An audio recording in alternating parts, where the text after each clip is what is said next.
Back in May, not too long after Amphibia had ended, I was shopping at Michael's when I came across a wooden box that kinda looked like the Calamity Box.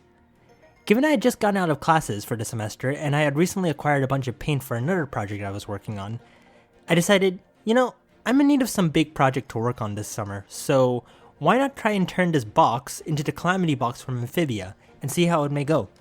The first step after getting the box was to acquire the right material needed to make something like that.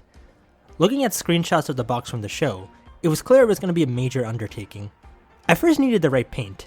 As it turned out, while I had an ample amount of yellow paint to choose from, I didn't actually have any green paint, so to the dollar store. Once acquiring the right paints, I then needed to find some gems that would fit the box.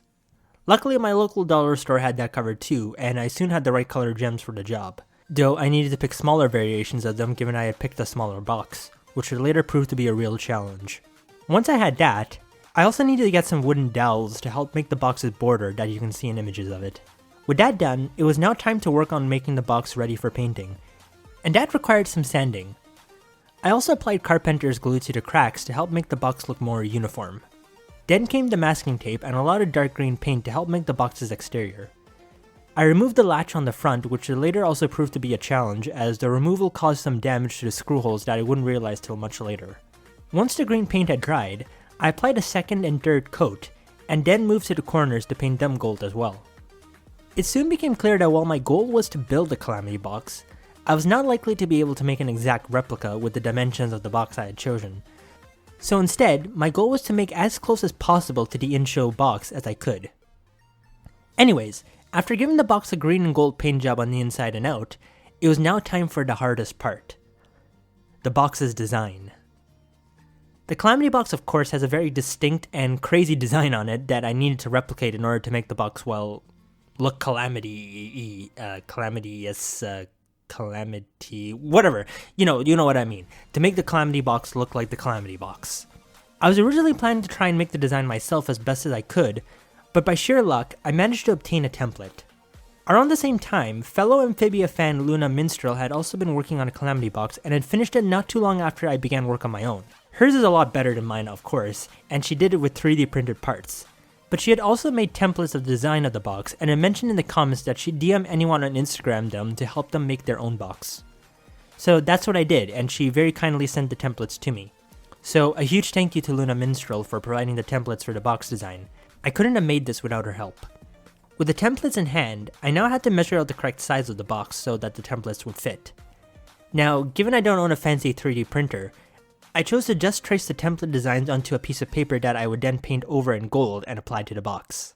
Now, here's where the constraints of buying a smaller box became a bigger issue, given I had to now downscale the templates in order to fit the size of the box that I had gotten, and this caused them to be a bit more squished looking.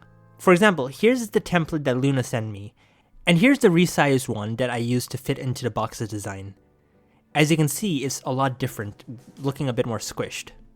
But anyways, the templates worked out pretty well, and with some permanent marker to help them stand out, I painted them gold and soon I had all the pieces I needed.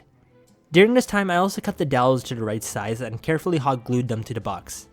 I then applied another layer of gold paint to fill in the gaps, and it looked pretty good. Then came the fun task of applying the design to the box. Slowly and carefully I began that task, and it took a while, especially with the top part with the smaller points with the areas with the gems. But after a long time of aligning them carefully, it all fit and I was able to add the gems in too.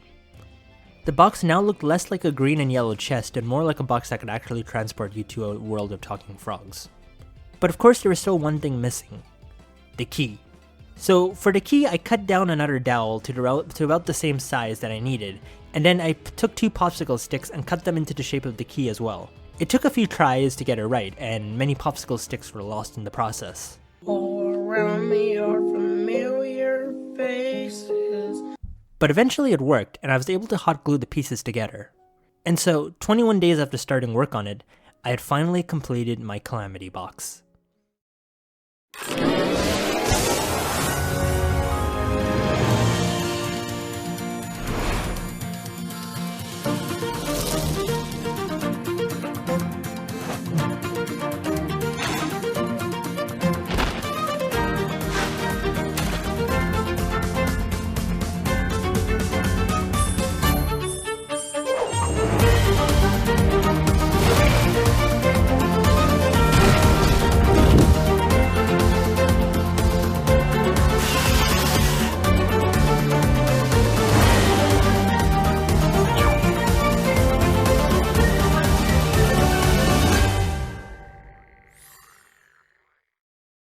added some finishing touches here and there and cleaned it up as best as I could afterwards as well.